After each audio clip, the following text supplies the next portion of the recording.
I got pregnant 4 days ago. Huh? The cups are still... My section head muttered as he returned to his desk. The smell of tobacco mixed with the stale evening air. He kept going.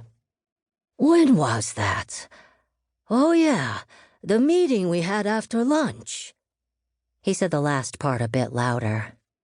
He can say it as loud as he wants. It's not like they're gonna get up and walk themselves to the sink. Nobody looked up. And why should they? He wasn't talking to them. I, too, lowered my gaze. I kept my eyes on my computer, staring at one spot on the screen. The flat gray disintegrated into a pattern of lines. I'm busy. I really am. I have a deadline to meet. And I have to finish my report for the first half of the year, just like everybody else. A shadow appeared over the spreadsheet on my screen. Hey, cups? He's talking to the cups now. So weird. With my mouth shut to keep out his hot, dry breath, I just banged on the space bar over and over. Shibata.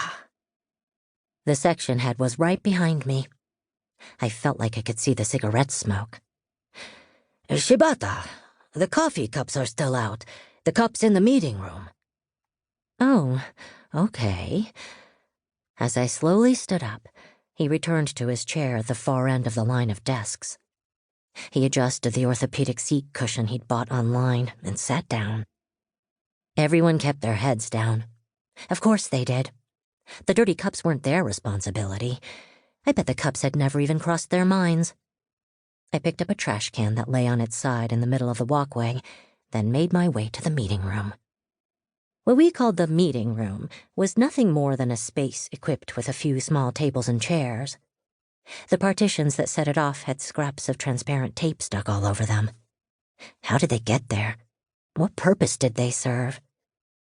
I had no idea, but every screen on the floor was the same, covered in countless sticky bits of tape. There was a conference room downstairs, but it didn't get much use. It was reserved for department managers and above. What I did wasn't supposed to be an act of rebellion, more like a little experiment. I was curious.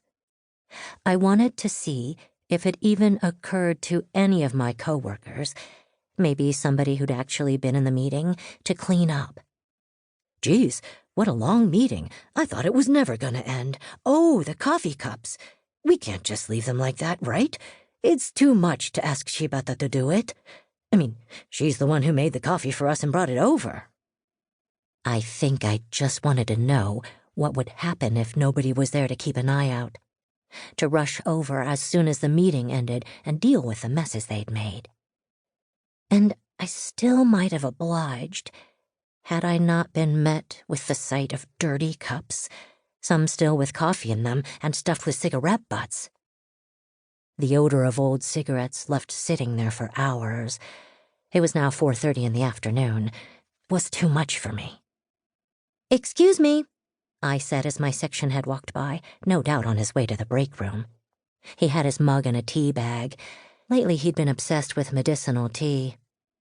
"Do you think you could take care of the cups today?" Huh? "I can't do it." Why? What's going on? "I'm pregnant. The smell of coffee, it triggers my morning sickness. The cigarettes, too. Anyway, isn't this supposed to be a non-smoking building?" And that's how I became pregnant. When HR asked when the baby was due, I said the first date that came to mind, the middle of May. Which meant, working backward, I had to be 5 weeks in. A little early to share the big news, I know. HR advised me to consult my coworkers about whether any adjustments should be made to my work schedule. I went to see my section head. He went to see the department manager. The department manager didn't know what to do, and why should he? I was the only woman in my section. There'd been 2 other women before me, but one quit to look after her elderly parents. The other left when she got married.